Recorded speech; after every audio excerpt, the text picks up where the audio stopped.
नमस्कार। यूपीआरटीओ से बीए करने का प्लान है, लेकिन इसका पूरा सिस्टम थोड़ा उलझा हुआ सा लग रहा है।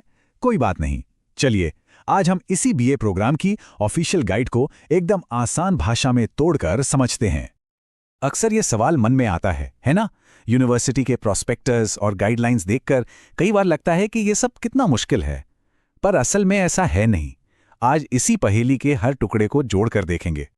तो हमारा मकसद बिल्कुल साफ है, इस ऑफिशियल गाइड को एक सीधे सरल रोड मैप में बदलना, ताकि सारे नियम, सारे ऑप्शन, सब कुछ आसानी से समझ आ सके। तो हमारा सफ़र कैसा रहेगा? हम प्रोग्राम की बेसिक बातों से शुरू करेंगे, फिर देखेंगे कि कौन से सब्जेक्ट्स लेने ही पड़ते हैं और कहाँ अपनी पसंद चलाने का मौका मिलता है। इसके बाद प्रैक्टिकल स्किल्स और मेजर ऑप्शंस पर भी बात होगी और आखिर में इन सब को मिलाकर एक पूरा रोड मैप तैयार करेंगे। तो चलिए शुरू करते हैं पहले सेक्शन से, बीए प्रोग्राम की बुनियादी बातें। ये वो जरूरी इन्फॉर्मेशन है जो हर स्टूडेंट को पता होनी ही चाहिए, फिर चाहे उनका मेजर सब्जेक्ट कोई भी क्यों ना हो। यहाँ एक बहुत ही दिलचस्प बात है। देखिए, चाहे कोई हिंदी ले, इंग्लिश या फिर पॉलिटिकल साइंस, कुछ चीज़ें बिल्कुल एक जैसी हैं। जैसे कोर्स पूरा करने के लिए कम से कम 3 और ज़्यादा से ज़्यादा 6 साल का वक्त मिलता है। एडमिशन के लिए 12वीं पास होना जरूरी है और सालाना फीस भी सबके लिए बराबर है। और हाँ, असाइनमेंट से कोई नहीं बच सकता, ये तो सबके लिए जरूरी है। और अगर खर्च की बात करें तो सालाना प्रोग्राम फीस है 4500 रुपये।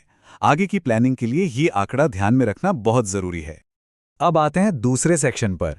यह है पढ़ाई की नींव, यानी कि कोर कोर्सेज। ये वो सब्जेक्ट्स हैं जिन्हें पढ़ना ही पढ़ना है, इनमें कोई ऑप्शन नहीं होता। तो ये कोर कोर्स आखिर है क्या चीज? देखिए, आसान भाषा में समझें तो ये डिग्री की रीढ़ की हड्डी हैं। यही वो सब्जेक्ट्स हैं जो मेजर सब्जेक्ट्स की नींव बनाते हैं, और ये पहले 2 सालों में पढ़ाए जाते हैं। एक उदाहरण से ये बात और साफ हो जाएगी। मान लीजिए किसी ने हिंदी मेजर लिया है, तो देखिए कैसे कोर्स एक दूसरे पर बने हैं। पहले सेमेस्टर में हिंदी गद्य, फिर दूसरे में हिंदी काव्य, उसके बाद साहित्य का इतिहास और फिर फंक्शनल हिंदी। एक पूरा लॉजिकल फ्लो है ना? तो चलिए अब तीसरे सेक्शन पर आते हैं, अपना रास्ता चुनना, यानी इलेक्टिव्स। कोर कोर्स तो तय हैं, पर अब बात उस हिस्से की होगी जहां चुनने की आज़ादी मिलती है। यहीं पर डिग्री को अपनी पसंद के हिसाब से ढाला जा सकता है। अच्छा, इलेक्टिव्स में जो पहला टाइप है वो है डिसिप्लिन सेंट्रिक इलेक्टिव। इसका सीधा सा मतलब है अपने मेजर सब्जेक्ट में और गहराई तक जाना। ये कुछ स्पेशल कोर्सेज होते हैं जो फाइनल ईयर में लिए जाते हैं ताकि उस विषय पर पकड़ और मजबूत हो जाए। अब आते हैं एबिलिटी एनहांसमेंट कोर्सेज पर। ये कोर्स मेजर सब्जेक्ट से थोड़े अलग होते हैं। इनका मकसद है ओवरऑल स्किल्स को बेहतर बनाना, और सबसे मजेदार बात यह है कि हर सेमेस्टर में 2 ऑप्शन मिलते हैं, जिनमें से कोई एक चुनना होता है।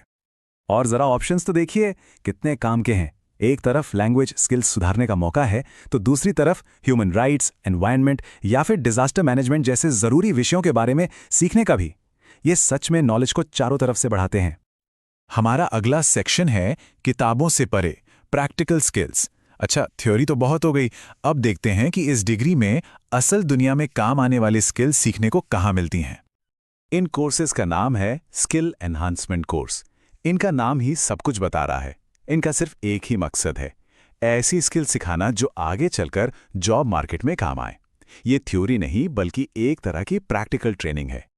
जैसे कि ऑफिस मैनेजमेंट के लिए सेक्रेटेरियल प्रैक्टिस, फाइनेंशियल सेक्टर के लिए इंश्योरेंस, टेक की दुनिया के लिए कंप्यूटर टेक्नोलॉजी, या फिर टूरिज्म और ट्रांसलेशन जैसे फील्ड्स के लिए भी कोर्सेज हैं।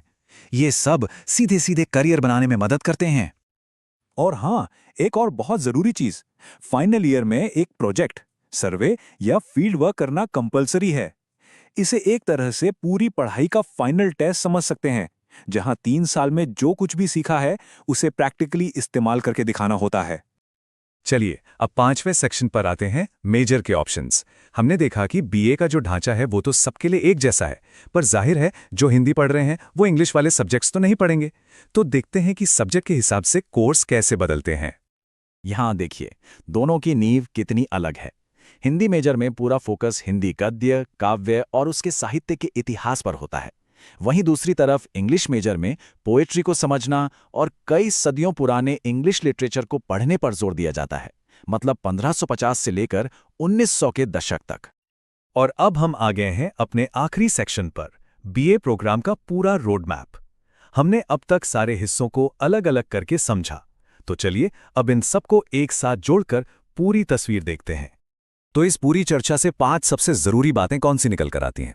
पहली, ये 3 साल का कोर्स है, पर इसे पूरा करने के लिए 6 साल तक का वक्त मिलता है। दूसरी, इसमें कुछ सब्जेक्ट्स कंपल्सरी हैं और कुछ में चुनने की आज़ादी है, मतलब एक बढ़िया बैलेंस है। तीसरी, प्रैक्टिकल स्किल्स पर बहुत जोर दिया गया है।